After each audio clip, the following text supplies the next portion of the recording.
Estado de los estados. Todo México desde Quintana Roo en Estado de los estados. I've got you under my skin. I've got you. ¿Cómo está usted? Muy buenos días. Ya estamos de nueva cuenta en este su programa Estado de los Estados, en donde Jorge González Durán a veces le gusta llevar la batuta, pero nada más a veces, ¿verdad? No, la verdad es que nunca me gusta tener la batuta en las manos. ¿Dónde la tienes? No, ¿verdad? ¿Tú dónde la...? En las manos, siempre en las manos. ¿Tú? siempre en las manos. Yo a estas alturas en el cerebro. Don Sergio Lagunas, ¿usted dónde cree que va la batuta? Pues yo creo que debe ir donde cada quien considere que deba de estar para que estén felices todos, ¿no? Ah, entonces, por ejemplo, los hombres que viven de las mujeres, ¿dónde traen la batuta? Vamos a dejarlo a la Bueno, imaginación. Peña Nieto, después de conseguirse semejante mujer tan rica, ¿dónde trae la batuta? Ya me dio curiosidad. La batuta puede ser un índice también, ¿no? Sí, claro. No, Sí. eso no, porque cuando tú muestras el índice te señalas 3 veces a ti mismo. Ah, fíjate. ¿No te has dado cuenta? Dices, ¡ay, ve ladrón! Y mira nomás las cuentas que ya llevas. ¿No te has fijado en eso? No, fíjate que no, lo acabo de descubrir. Pues mira, también vas a descubrir qué tanto sabe don Sergio Lagunas, porque él es doctor en Desarrollo Económico y Sectorial Estratégico. Es investigador de la Universidad del Caribe y también, bueno, pues fue uno de los fundadores de esta institución. Tiene menciones honoríficas por un trabajo de investigación denominado Modelos Polinómicos para estimar y medir la recaudación fiscal. Caso Quintana Roo. Yo quisiera que no viéramos el caso Quintana Roo porque, mire usted, eso está facilito, comparado con lo que sucede en el resto del país, ¿no es así? Pues finalmente, como parte del país, somos parte de la complejidad. Y finalmente la complejidad del país, pues de alguna otra forma incide en lo que se va a vivir aquí en Quintana Roo, pero en definitivo tenemos un ambiente difícil y muy interesante para lo que se refiere a la investigación y la economía. Al menos nos está dejando claro que en materia económica es muy difícil de hacer un pronóstico, una predicción. Realmente siempre estamos acerca del uso de la econometría para las estimaciones de muchas cosas y nos damos cuenta que en la realidad suceden a veces otras. Voy a decirle el porqué de que dejáramos fuera a Quintana Roo. En los últimos tiempos, Hugo, en los últimos días, Óscar González, pues nos enteramos de que habrá exenciones de tipo fiscal para muchas entidades.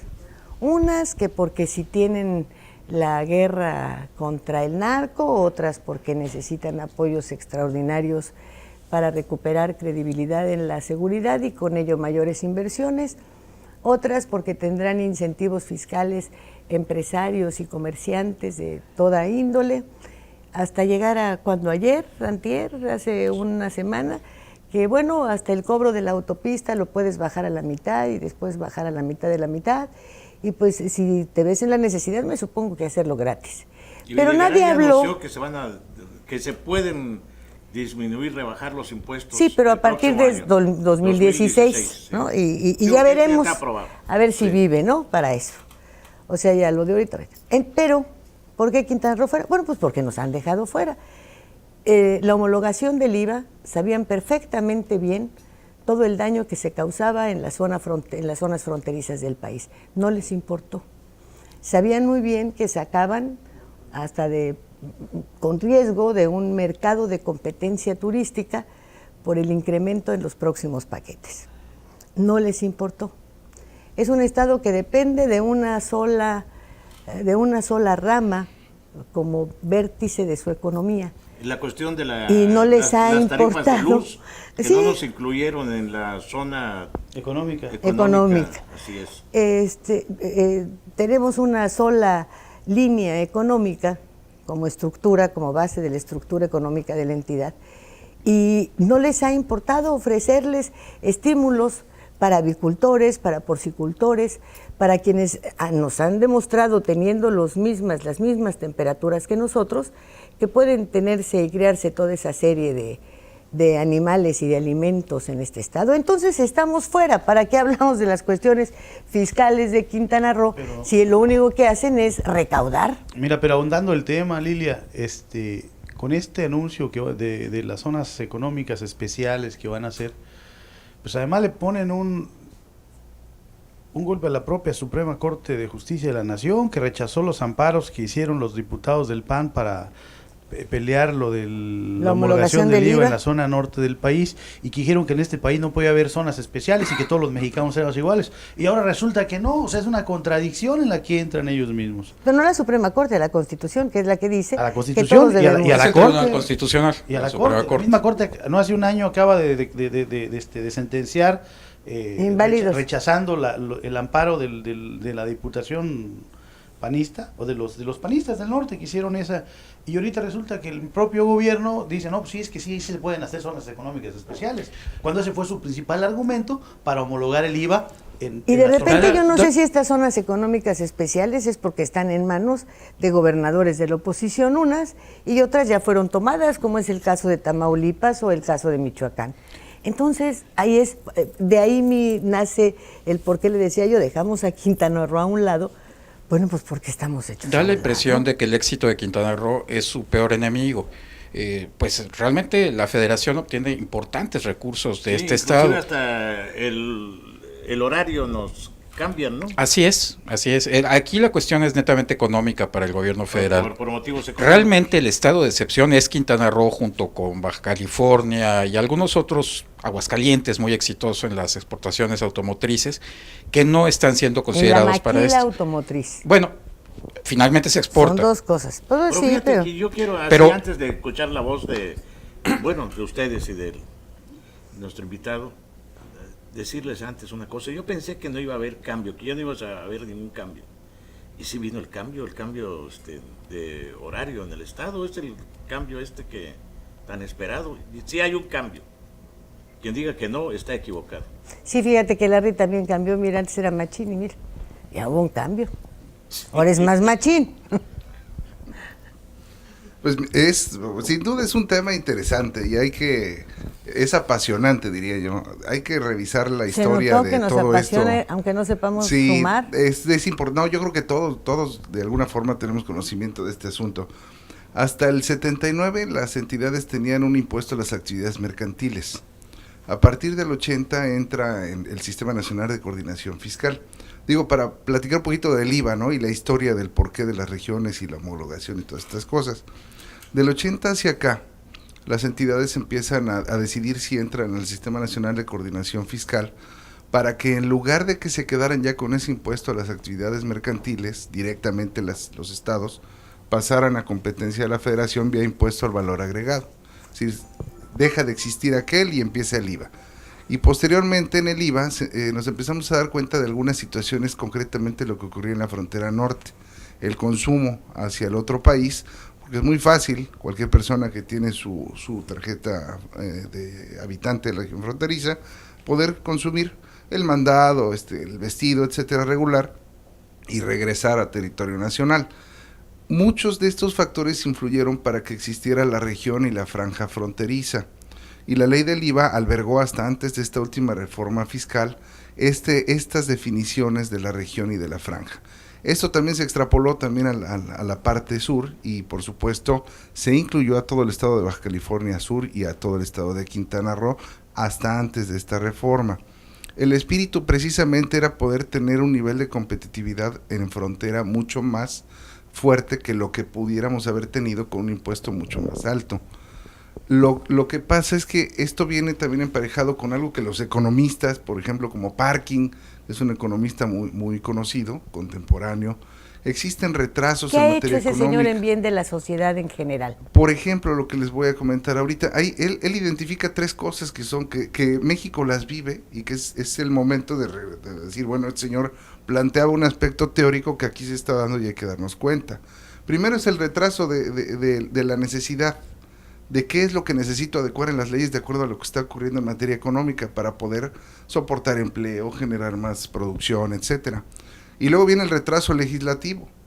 Primero me doy cuenta, propongo la modificación y luego viene el estudio. Y después del estudio viene el impacto de esa reforma y el tiempo que tarde en darme cuenta. Tenemos, nada más para concluir un poquito la idea, tenemos en México una historia de ensayo, de prueba y error. Hemos navegado por el impuesto sustitutivo de crédito al salario, hemos ido por los artículos suntuarios, estuvimos también con créditos fiscales de un tipo, ahora ya tenemos un IVA homologado. Vaya, hemos venido en el YETU, famoso YETU, que ya a la fecha ya no aplica, pero el YETU también fue un cambio, una propuesta del gobierno federal que a fin de cuentas, si se analiza el informe tributario del año 2013, vemos que la recaudación del YETU para el propio gobierno no era la adecuada porque iba hacia abajo. Entonces, ¿qué sucede? Que, bueno, es con lo que empezábamos esta plática. En materia económica seguirá siendo, anteriormente lo era y va a seguir, porque es muy difícil poder afirmar que esta es la solución, porque tenemos, por otro lado, un montón de incidencias, como una pobreza muy arraigada, como una dependencia de los mercados internacionales. Aquí, en ese tema yo creo que hay algo clarísimo y me parece que no puede ser más contundente. Los analistas económicos de mercado y especialistas en hidrocarburos hablaban desde hace más de un año de la inminente caída de los precios del petróleo. En la OPEP, Arabia Saudita controló artificialmente su producción y su venta, su exportación, pero ya no podía hacerlo más porque le estaba saliendo más caro. Y bueno, finalmente es un país que trabaja para sus jeques y solo para ellos. Venezuela, que había regalado petróleo, está urgido de reactivar. Saber para quién trabajas. Bueno, sí. no sabes para quién trabajas. No, nada más nos lo imaginamos. Que no tenemos, pero Principado y... más o menos, sí, ¿verdad? Más o menos. Mansiones al menos parecidas, ¿no? Pero bueno, en el caso de Venezuela, Venezuela regaló su petróleo para congraciarse con el Mercosur, dejó caer su planta productiva muy al estilo México, su planta petrolera, su infraestructura, se atrasó, dejó de ser competitivo y le urge vender petróleo. Y está haciendo todos los esfuerzos, incluso ocasionando carestía, para volver a producir y competir. Y Estados Unidos, que era un país importador, ahora es netamente exportador, produce gracias a las nuevas tecnologías y solamente lo frena Arabia Saudita para hacer que esas tecnologías más caras no le permitan a Estados Unidos apropiarse del mercado. ¿Qué significa eso? Que con un poco de previsión, nuestros especialistas económicos del Instituto Mexicano del Petróleo y de Pemex pudieron haber sabido que los precios del petróleo no iban a ser de $80 como se presupuestó, y el ajuste de $1 a 79 ahora es ridículo cuando el petróleo está por debajo, la mezcla mexicana por debajo de los $60. Así es que hay estulticia en la planeación. Y por eso, pero estamos hablando de las cuestiones fiscales. Esto que tú mencionas seguramente pues provocará alguna otra alza tributaria, un impuesto por las ventanas, o por respirar, o por ponerle aire a las llantas, o a ver qué, porque me llama la atención. Los investigadores fulanos son lo máximo y ya dieron con la fórmula y la legislación y el papel que finalmente lo aguanta todo. Acabamos de saber de esta nueva ley que da a los niños los derechos a la escuela, al trabajo, a la alimentación, a los que les tiene que dar a los padres es el empleo y los instrumentos suficientes, porque pues los niños podrán andar vendiendo chicles por las calles con sus leyes en la mano. Entonces, ¿quién las respeta? ¿Qué lo hacen? ¿Qué ha hecho la economía desde que surgió por el beneficio de los países, que no sea llevarlos como en el caso de México, abusos fiscales inexplicables, a un mal manejo de la economía, a la mala aplicación del mercado, a un mal entendido de la ley de la oferta y la demanda, que entre otras cosas no aparece en ninguno de esos estudios, ¿verdad? ¿Y qué han hecho entonces los economistas? ¿Y qué vamos a hacer de seguir pagando más y más impuestos en este país, en donde a cambio no recibimos más que la amenaza de un mando único, de una violación al 115 constitucional, de una corretiza por protestar y de que, bueno, pues en cualquier momento y después de esto yo voy a lavar dinero o voy a ser evasor fiscal o no sé cuál va a ser la repercusión, pero yo sigo viendo a mi país cada vez más pobre. Yo sigo viendo cada vez más niños desnutridos y sigo escuchando que ya mandamos otros 50 mexicanos excelentes economistas a estudiar al extranjero. ¿A qué? Bueno, vamos, son varios es elementos plática, y no es contra usted, seguimos... pero usted es el que sabe de estas cosas. Nosotros gracias por la vemos las repercusiones, no vaya a sentirse agredido. No, de ninguna manera. Nos gustaría saber, bueno, ¿saben qué, señores? Están ustedes equivocados. En fin, no sé, algo, incluso, créame, que sentir que estamos equivocados sería un alivio. Qué bueno que estoy. Sería un alivio. Voy a tratar de intervenir un poquito con lo primero, que es qué influye en el asunto de la recaudación, la baja del petróleo y demás.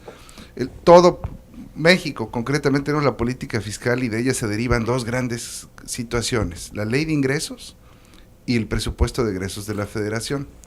Ese presupuesto de egresos de la Federación es a qué dependencias, entidades les voy a dar qué, cuánto y para qué programas, metas y etcétera. Y es ley. Y por otro lado, tengo la ley de ingresos, que la ley de ingresos hasta el 2014 era el presupuesto que me permitía a mí poderles asignar precisamente en ese presupuesto de egresos quién iba a hacer qué y cuánto dinero yo les iba a otorgar. En el momento en que por ejemplo, el hidrocarburo, ¿qué tiene que ver con la ley de ingresos? En la ley de ingresos están contribuciones, y por contribuciones, de acuerdo al Código Fiscal, tenemos impuestos, derechos, aprovechamientos y contribuciones de seguridad social. Si yo tengo el impuesto especial de producciones y servicios, que tiene que ver con todo lo que significa la producción, donde incluye también un IEPS que tiene que ver con hidrocarburos, en ese momento cualquier situación que incide en la ley de ingresos. Si hay una menor recaudación, hay menos ingresos de los que yo había previsto y menos cantidad para lograr llegar a las metas y los programas que las dependencias habían comprometido. Esa es por una parte. La otra, tenemos una situación que no hemos podido remediar, que es la pobreza en México. Estamos hablando de que en Chiapas tenemos más del 72%, según Coneval, que se encuentran en pobreza. Bueno, y yo quiero decirle, mencióneme un exgobernador de Chiapas que no sea archimillonario. Uno. Con la fortuna que cada uno de ellos se ha llevado, con la riqueza en uranio, en tantos minerales, en agua, en generación de energía eléctrica que tiene esa entidad, no tendría que tener una sola comunidad en la jodidez en la que la tiene, ¿eh? Una. Es uno de los estados más ricos del país, ¿ya? Claro, maderero, todo tiene. A café, posibilidades de desarrollo económico y de la población en la miseria, como ustedes. A todo. Pero tenemos el 50, perdón. Ahora, yo sí quisiera hacer algún comentario en relación a lo que manejaste de la economía. Yo creo que la ciencia económica no es la culpable. Son más culpables los economistas, sobre todo los economistas oficiales, porque los planes y las fórmulas económicas que aplican no van acorde a nuestra realidad. Es el gran problema. O sea, hay fórmulas económicas que funcionan en Estados Unidos, en Inglaterra, porque hay... No. Pero las fórmulas económicas no pueden, a como ellos las aplican, no pueden ser la misma aplicación para los países industrializados, altamente ya tecnologizados, a la situación rural y casi feudal, primitiva que vive el país. Yo diría que van... Ahora, y un ejemplo, por ejemplo, se acaba, el secretario de Hacienda, o quien le hizo este plan al presidente Peña Nieto, pues hace 2 años presentó un proyecto en el que no existía Guerrero, en el que no existía Chiapas, en el que no existía Oaxaca, y de repente a 2 años está dice, es cierto, hay un cinturón de miseria, hay regiones que no tienen recaudación, que están sumidas en el rezago. Después de 2 años, y vienes a corregir, eso te demuestra que nunca han estado viendo la realidad del pueblo mexicano para hacer sus planes de gobierno. Yo creo que es peor que lo que tú dices, Hugo. Es precisamente la economía correcta para este país desde el punto de vista de Estados Unidos, desde el punto de vista de Washington, desde el punto de vista de Wall Street, la economía que ellos obligan a nuestro país a aplicar. Mis hijos, cuando no tenga para darles de comer, Ay, hijitos, pues es que no tengo porque yo estoy acorde con la economía de los No, Estados Lilia, no me estás Unidos. entendiendo. Yo lo que estoy haciendo es una crítica. Los gobiernos mexicanos, desde Miguel de la Madrid hasta el actual, aplican el consenso de Washington, los Chicago Boys, como el gordito, bueno, gordísimo, Carstens, etcétera, están al servicio El Comevaca. del pago del servicio de la deuda de México. Es una economía para disciplinar al país sin importar su gente, sin importar que se agudice la pobreza, que se destruya la economía. El compromiso es pagarle al Fondo Monetario Internacional, pagarle al Banco Mundial, y al país no le interesa. ¿Qué le interesa a Estados Unidos? La realidad mexicana. Prende algunos focos rojos cuando hay problemas como el de Iguala y demás, y es una simulación además porque ellos los tienen y Sí, muy pero similares. mira, ¿qué le interesa a Estados Unidos?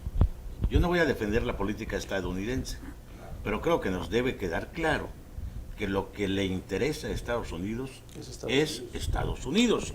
Y no me parece eso para nada criticable. No, Pero a nuestros- México tendría que interesar los Lo que se me mexicanos. hace criticable es que al gobierno mexicano le interese y trabaje para el interés de Estados Unidos. Es No justamente el lo que estoy interés diciendo. No, y Eso es ahora justamente lo vendrá que estoy el de diciendo. China y luego, a ver, ¿a quién más, A eh? eso me refiero también cuando hablo de que no es la economía la que esté mal, son los economistas oficiales, o sea, el gobierno federal que aplica estas políticas económicas, es el que está mal. Esta contradicción en el tema tributario.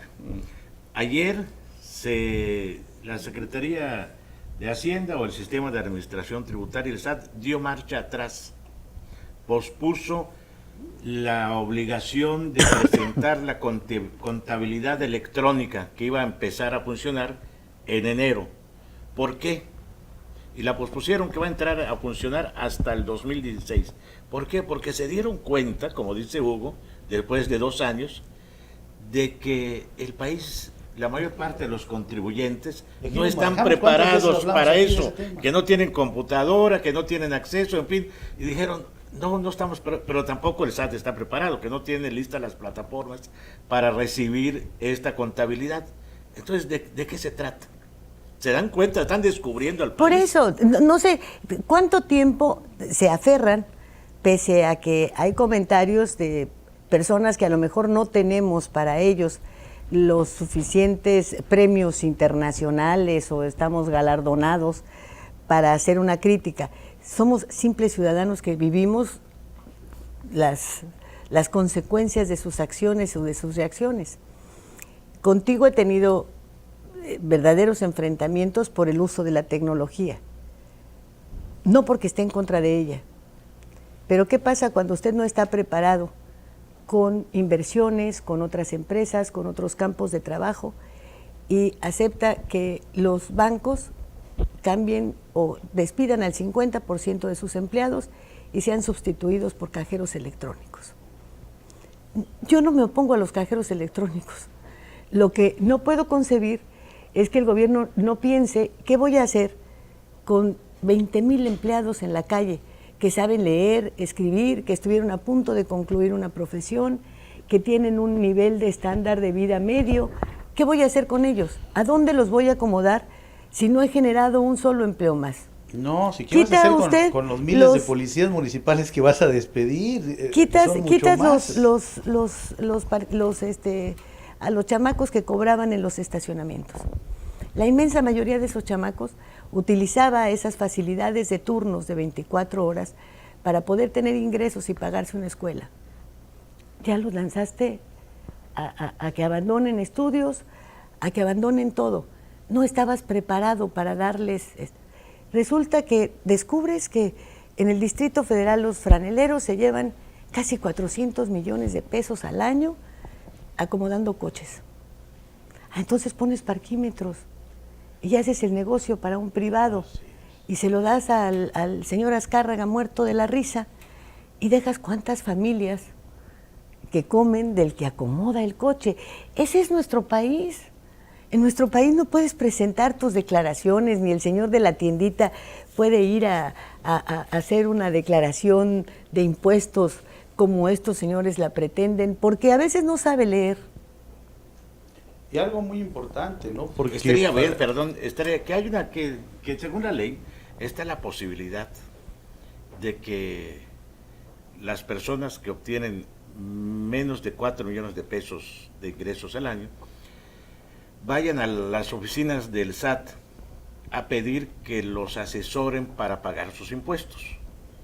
¿No? Si no puedes, ahí hay una persona, se supone, que te dice, bueno, vamos a subir aquí a pagar tus impuestos. Me gustaría que vayan miles y miles de personas que no pueden a las oficinas del SAT. Sí, con la factura electrónica se hicieron bolas, no pudieron, tuvieron que recurrir a los outsources para que se cumpliera con la ley, con la obligación de emitir factura electrónica. No pueden, no están capacitados. No es más que otra desgracia más para el país, porque un país que no puede tener la recaudación que necesita para que su gobierno haga frente a las necesidades que se tienen, bueno, pues entonces vamos de picada en picada. Quisiera yo comentarles, creo que algo que en general el ciudadano, como dice Lilia. Permítanos, vámonos al corte, me dices, ¿verdad? Y ahorita volvemos, ¿sí? Por favor. Estado de los estados.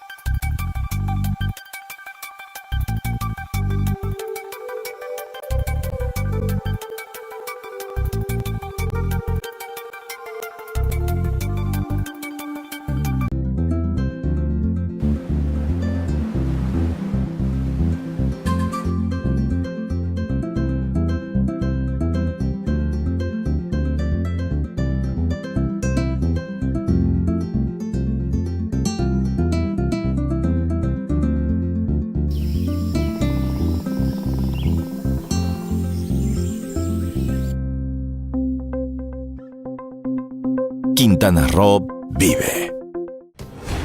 Las cosas que queremos, los proyectos que empiezan, las ilusiones concretadas, necesitan una asesoría legal y una base concreta.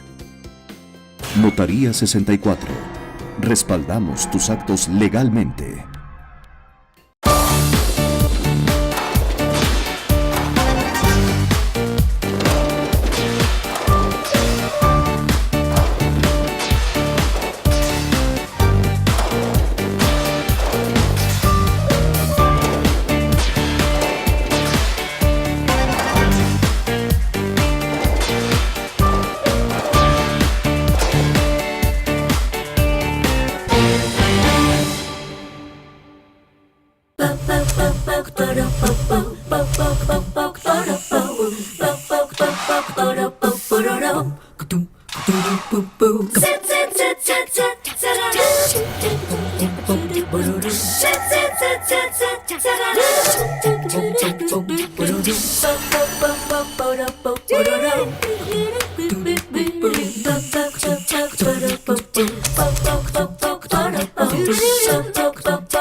Todo México desde Quintana Roo en Estado de los Estados.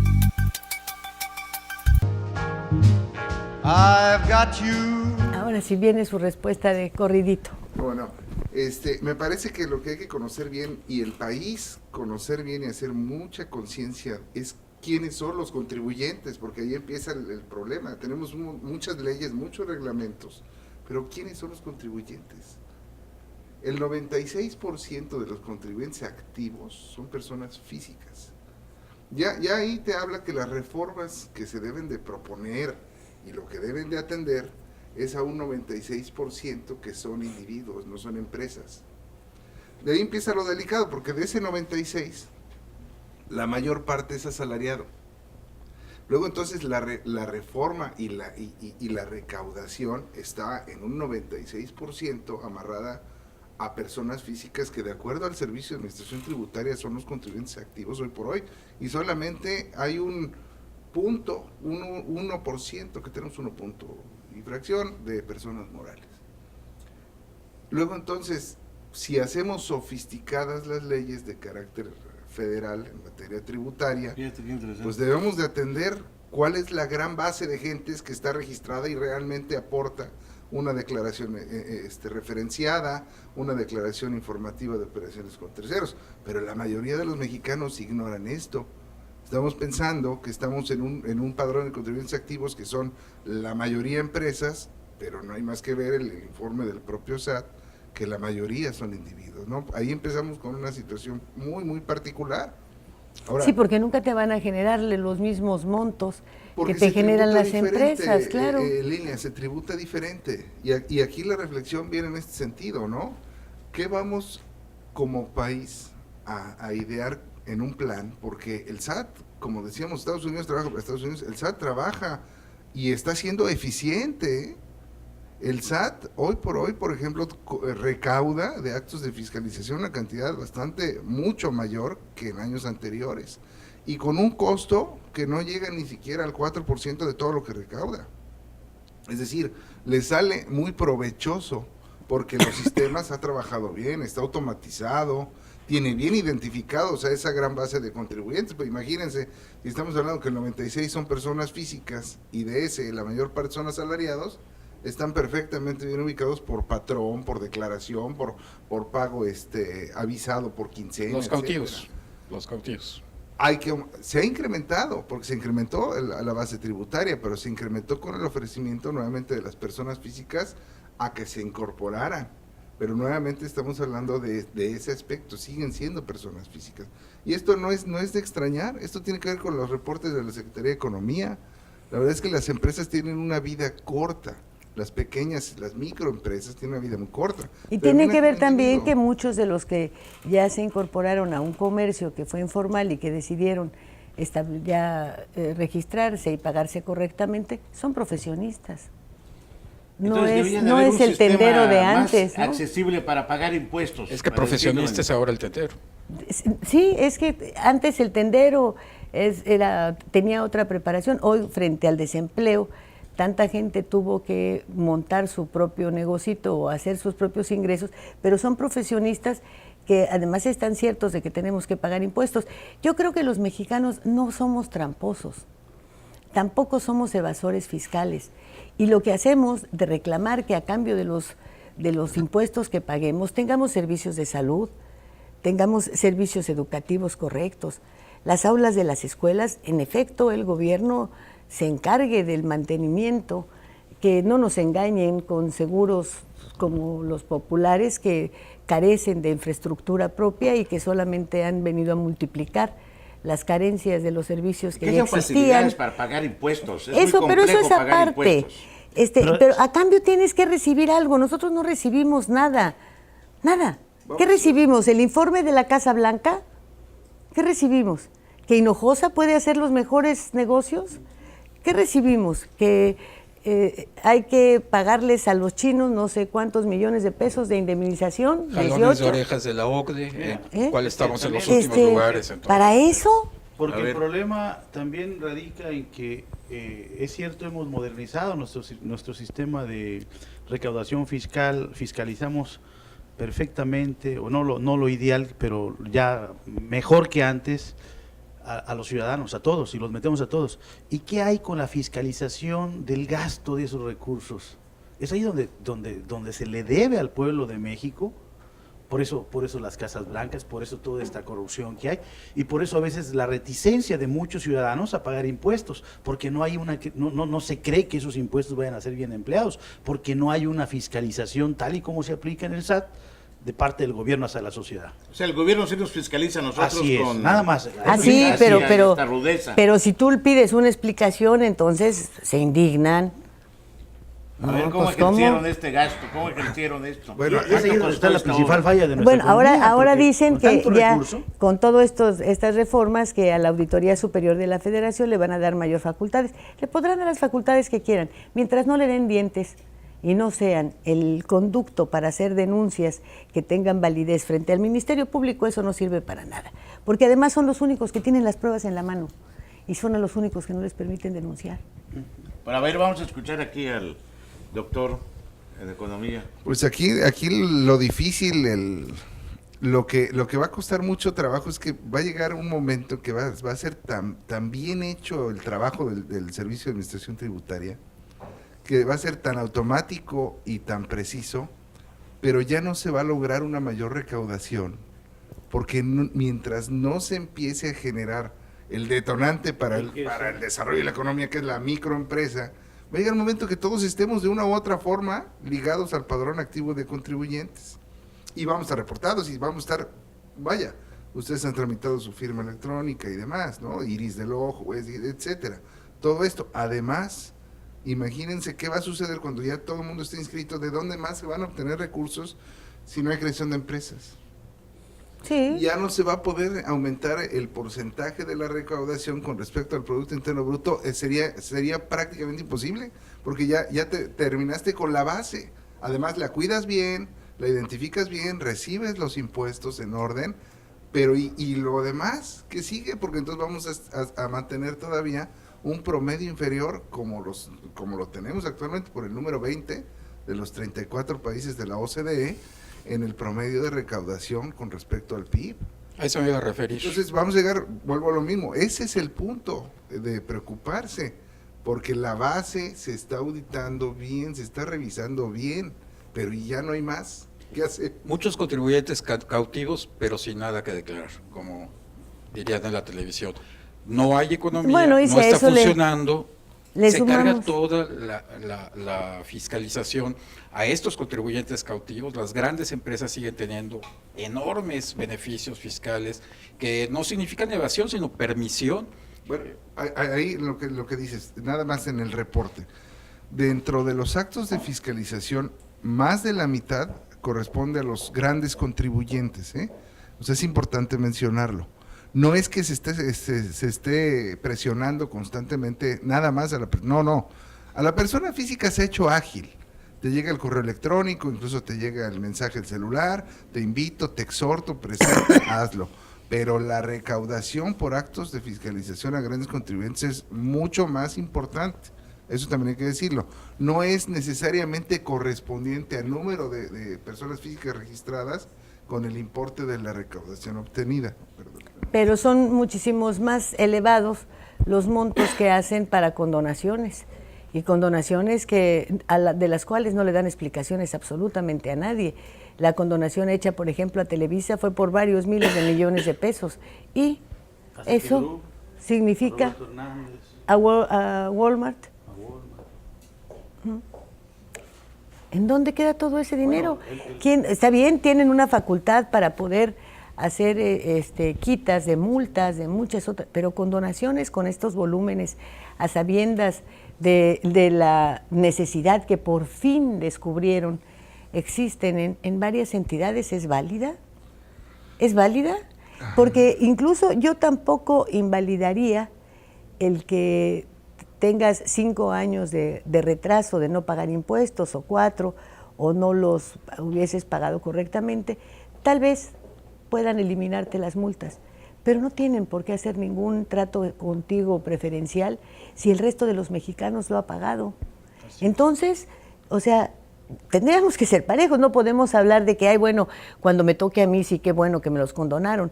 No, ¿hasta dónde puede estar este límite, no?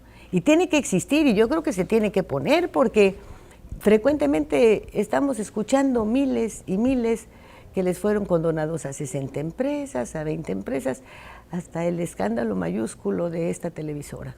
Mira, Lilia, ese es uno de los aspectos de que hay dominio en el ciudadano y se comenta. Pero yo lo platico en ocasiones con alumnos de licenciatura o de posgrado, que existe incluso una gran economía alterna. ¿A qué me refiero? En el mes de agosto, la revista de ejecutivos de finanzas del IMEF, yo publiqué ahí un artículo que está al final, que tiene que ver con el dinero ilícito. Entonces nosotros tenemos, por ejemplo, el punto muy fino de qué es lo que queremos cuentas, ¿no? Pero hay otra economía que está pasando, el arroyo vehicular, en donde México tiene el tercer lugar a nivel mundial del volumen de flujos correspondientes de alguna actividad ilícita, solamente después de China y Rusia. Que tienen grandes mafias. Y la cantidad de dinero es tan impresionante que incluso en el informe a julio del 2012 de la Secretaría de Hacienda y Crédito Público, el excedente de efectivo del cual el Departamento del Tesoro junto con la Secretaría de Hacienda y Crédito Público no lograron identificar el origen, estaba entre 7 y 12 mil millones de dólares. Es una cantidad impresionante. Y ese dinero está en el sistema financiero. Eso es lo que está socavado, el sistema financiero mexicano. Y por eso yo sí estoy, por ejemplo, a favor de las medidas regulatorias. Y ahí podemos comparar porque tampoco es bueno no cobrar impuestos, porque entonces estamos nosotros a favor de los paraísos fiscales.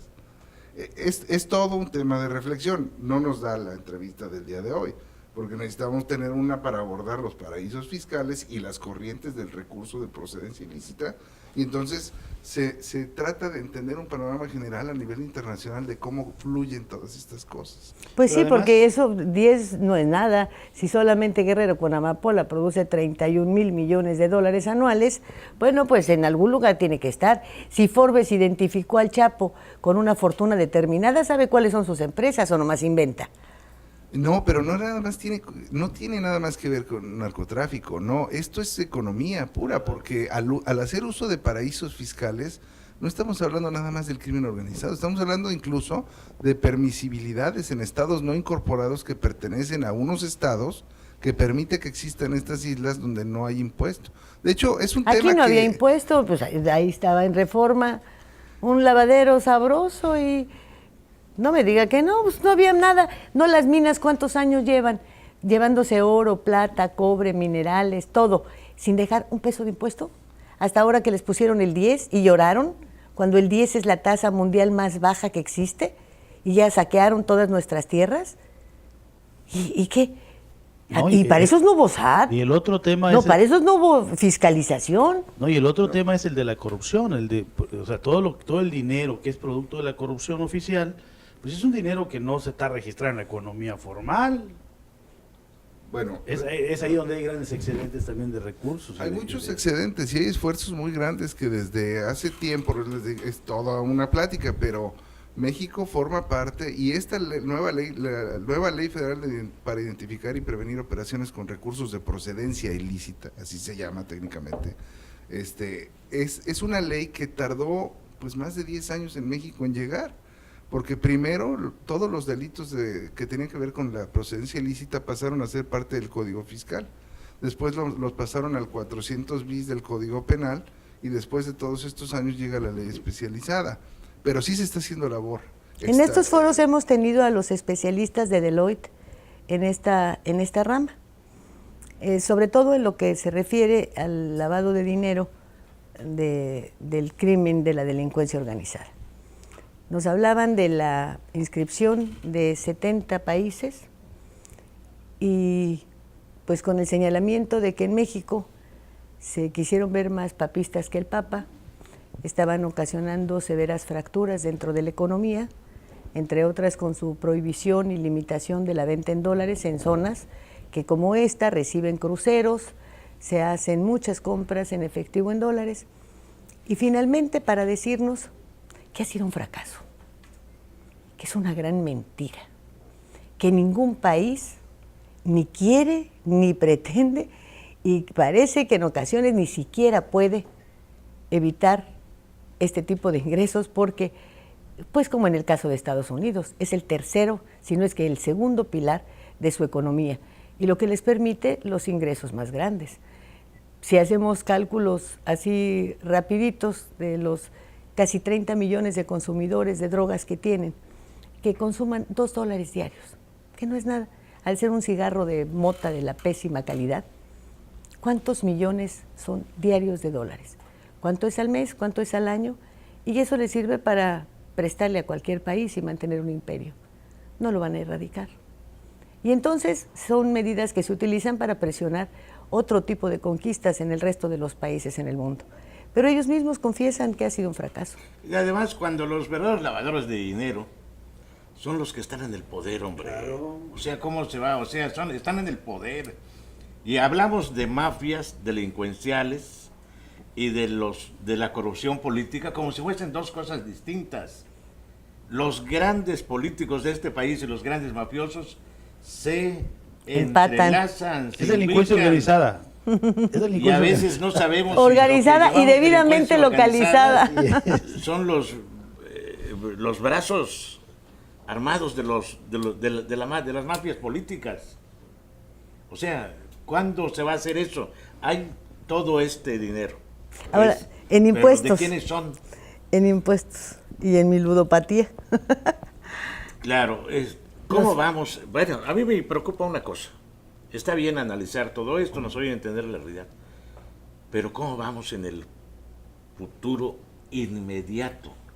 Ya dijimos que el precio del barril del petróleo se viene para abajo y se va a venir más para abajo. Ya hemos vivido, los que tenemos algunos años, Pocos. Lilia, pocos. yo, Nada más. nos tocó vivir la época de López Portillo, cuando se dio algo similar. Cuando el precio del petróleo llegó a 127, 140 dólares, México empezó a contraer créditos para construir líneas, ductos, mejorar las cosas de petróleo, el Cantarell y todo eso. Dejaste de ahorrar los timbres de 20 centavos porque había que administrar la riqueza. Y López Portillo dijo, nuestro gran reto ahora es administrar la abundancia, dijo, ¿no? Y poco tiempo después, pero un año después, empezó a desplomar todo. Bajó el precio del petróleo y ya México era un país súper endeudado.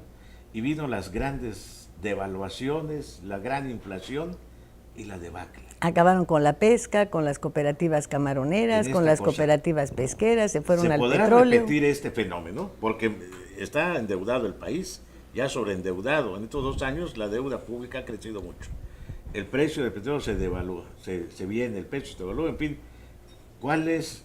Sé que los economistas, como dice Lilia, pues no son magos ni tienen una bola de cristal, pero con las herramientas de la realidad pueden anticipar algunos hechos. ¿Cuál es su opinión? Pues que es difícil, el panorama es difícil. Sin embargo, vamos a ver los 2 elementos principales que a todo el mundo le está dando mucho miedo, que es el tipo de cambio del precio del petróleo. En el caso del tipo de cambio, que ahorita ya estamos 14.50 más o menos, haciendo una lista que lo hice apenas el día de ayer, de los últimos tipos de cambio que han llegado de 14 pesos en adelante, los hemos tenido en 2009, algunos 2012, por ahí tengo todo el desplegado que saqué de Banxico. Entonces, se puede, no podríamos ahorita decir, bueno, es que de pronto esto no se había presentado en años. Sí tenemos ahí algunos tipos de Sí, pero cambio. No rodeado de todas estas circunstancias, ¿eh? Vamos a la otra circunstancia, la que a mí se me antoja mucho más delicada, que es la reducción del precio del petróleo. Sí existe un seguro, como lo declaró el secretario de Hacienda, Luis Videgaray, contratado para que se garantice por 2015 el precio del barril en 79 dólares, para 2015. Sin embargo, las afectaciones de tipo económico pues no están limitadas, ¿verdad?, a que vayan a llegar a octubre o a noviembre. Aquí el problema que tenemos es que eso afecta la política fiscal, los ingresos del país, el dinero asignado a las dependencias y a las entidades, y por lo tanto es posible que se vean logros no realizados, metas no conseguidas, reducciones en algunos casos, y se presione un poco para poder obtener el ingreso, y si no entramos ya en materia de deuda y otro tipo de cosas que se antoja, que el panorama no es fácil. Digo, habría que pensar también en el servicio de estas pólizas, que cuando... Bueno, para empezar, ¿a quién se las contrataron y cuándo costaron? Todo eso. Porque no sabemos nada de eso. Vámonos al corte y ahorita volvemos, ¿sí? Gracias. Estado de los estados.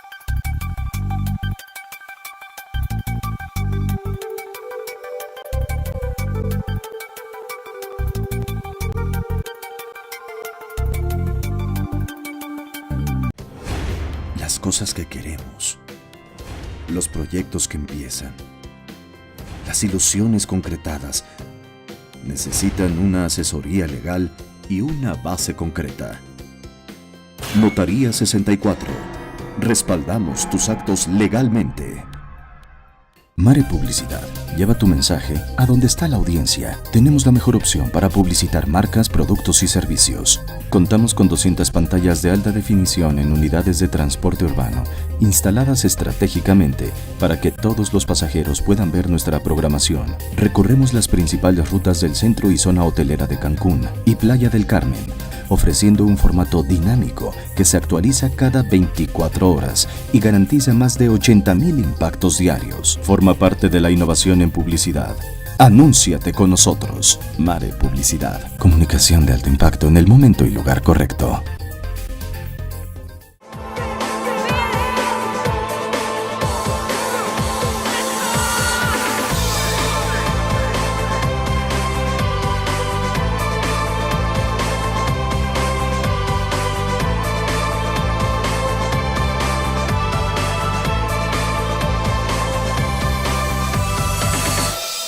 Vivir intensamente tiene un gran significado. En Hospital Americano tenemos más de 20 años en Cancún y con un excelente servicio médico. Área de urgencias, radiología y laboratorio las 24 horas. Visítanos en Retorno Viento 15 Supermanzana 4, teléfono 287-8022 al 29. En Hospital Americano, cuidamos lo más importante de tu familia.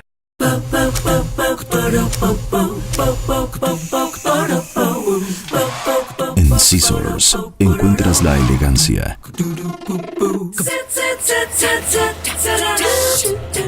el estilo, la moda y el glamour para que te veas espectacular. Scissors, centro de belleza y alta peluquería. Plaza Bonampak 45, local 6, Cancún, Quintana Roo. Todo México desde Quintana Roo en Estado de los Estados. I've got you. Lo que comentábamos antes del corte, cuando se tiene el contrato de un seguro para un activo productivo o para un activo que implica riqueza, se amortiza. Esa es la razón de asegurarlo. Pero cuando se tiene que hacer uso de ese seguro, sea cual sea el costo, que ahora nos lo va a decir el doctor, eso ya es merma para la economía. Punto número 1. Punto número 2, la perspectiva de crecimiento basada en esa expectativa del precio del petróleo se derrumba. Acaba el año, acaba el ejercicio fiscal, acaba el seguro en $79 y no solamente es dejar de tener ese seguro y llegar al precio real del barril de crudo, sino a lo que costó mantener artificialmente ese precio. Y no solamente cuesta lo que se paga la aseguradora, sino cuesta también lo que se dejó de crecer en ese periodo. Y yo creo que el costo es altísimo. Oye, pero para aprovechar el tiempo que resta, sí me gustaría, doctor, que pudiera explicarle al pequeño empresario, al ciudadano común, qué es lo que depara la situación económica en el futuro inmediato, de acuerdo a las circunstancias que estamos viviendo actualmente. El consejo general es procurar en la medida de lo posible pagar sus créditos, ¿no?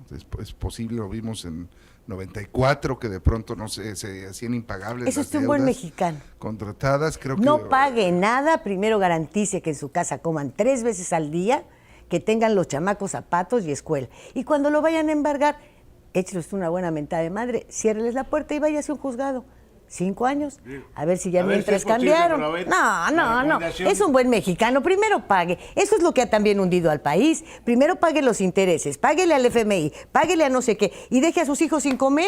No se puede. No, en la medida que sea posible, por supuesto. Sí, que le abonen menos del y que termine como antes, debiendo 20 veces más. Puede subir, vaya, tenemos sí, hombre, pero se inventan otro Fobaproa, ¿verdad? O se inventan cualquier cosa de esas y salvan a los bancos, pero al pueblo que se lo vuelva a llevar la tristeza. Yo por ejemplo, voy a hacerle caso a él, voy a pagar. Bueno, tú porque ya te tienes que salir a contestar el teléfono. Que perder más por tener un crédito. El que no tiene que perder más, pues que primero garantice la papa de sus hijos. Papa de su familia. Pero hay empresarios que tienen más que perder. Hijos. Yo solo tengo un hijo y lo puedo garantizar y voy a pagar. Está bien. Soy buen pagador. No, es que la pregunta vino pues en la recomendación al empresario. Yo parto que el empresario de alguna u otra forma hace uso del crédito en alguna medida, en tarjeta, en crédito al consumo, etcétera. Si la recomendación es a ese empresario que parte de que tiene una fuente de ingreso, si es posible en la medida de sus circunstancias, bueno, que empiece a sanear sus finanzas. Yo creo que habrá algunos empresarios transas que decidan solicitar un crédito a sabiendas de que no lo pueden pagar. Es buena. Pero sin embargo creo que la inmensa mayoría no. Que la inmensa mayoría lo solicita porque necesita, por ejemplo, en estos tiempos, haber pagado aguinaldos, cumplir con sus trabajadores, dejar una serie de cuestiones al día. Muy bien, necesita hacerlo, va a hacerlo. El banco tiene reaseguros, el banco nunca va a perder. Y además con sus reaseguros sobre créditos tal vez no lo suficientemente garantizados, va a tener al gobierno detrás para respaldarlo. El ciudadano va a seguir sin tener nada.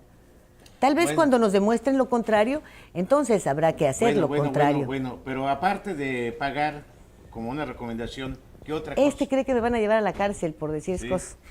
¿Qué más? Bueno, aparte de la recomendación de tratar en general sanear las finanzas y las condiciones en general de la empresa, pues también hacer un esfuerzo junto con la organización completa para pues, unir fuerzas, y estamos en un lugar donde de alguna forma hemos visto las estadísticas, el turismo tenemos una ocupación que bueno que exista. Hay que tratar de cerrar fuerzas como pequeños empresarios, como quintanarroenses, en la medida de nuestras posibilidades y procurar ayudarnos, no despedir gente. Una devaluación. Oye, otra cosa. Mira, una devaluación trabaja 8 horas, trabaja 8 horas. Paga tus cosas ahí, abre tu negocio, ciérralo. Después te sales con una maletita, vas vendiendo de casa en casa. Después, dentro de 5 años, cuando venga la policía y te diga que tienes un hijo que descuidaste, ¿verdad? Entonces le vas a decir, es que le tenía que pagar al banco. No, vendan a Bodón. Oye, Será buen momento para emprender nuevos negocios, para generar empleo, son buenos momentos, o de plano hay que ser conservador en ese sentido. La recomendación es conservadora. Hay que ver las tasas de interés que estaban hace un par de meses en las concesionarias que habían bajado. Ahora hay que estar muy atentos hasta a ver cómo se 14%. viene el ajuste y todas estas cosas. Me parece que tiene que ser un cierre de año muy, muy conservador, tratar en la medida de lo posible de tener lo fundamental, como dice Lilia, y los que puedan, los empresarios que su capacidad financiera se los dé, sanear las finanzas y tratar de cerrar un año lo mejor posible. y si no, pues hacerle como decía el periodista tamaulipeco Abraham Mohamed, compren dólares, hombre, compren dólares, no sean brutos. Si el dólar es lo que cuenta, compren dólares. O sea, si el poder adquisitivo del extranjero, por ejemplo, tiene una mayor cantidad, una mayor pernocta, pues por supuesto tenemos ese fenómeno, pero somos una pequeña parte, y además del Estado, porque no tenemos municipios de centrales, José María Morelos, Lázaro Cárdenas, etcétera, que la recaudación prácticamente es del 0.03%, en cuanto a impuesto sobre la nómina, impuesto al hospedaje, y nada más para cerrar el tema. De esos dos conceptos depende el 96% del total de ingresos del Estado. O sea, nómina y hospedaje, del concepto de impuestos. Si de ahí quitamos esos dos, si sucede algo impactante, el aeropuerto no llega la gente, el 96% de la recaudación de impuestos de esos dos se depende. Y para los municipios relacionados, OFEMAT, y la parte que le pues nos tenemos que ir. Ya estuvo mínimo. El consejo, ¿verdad? El mal consejo. Y bueno, habíamos de decir al señor Videgaray que tampoco deje de dormir. Total, mire usted, si no le alcanza, agarra a cada mexicano, le pega así, y pues como a la salsa búfalo, ¿verdad? Algo le sacará. Muchísimas gracias, doctor. Muchas gracias.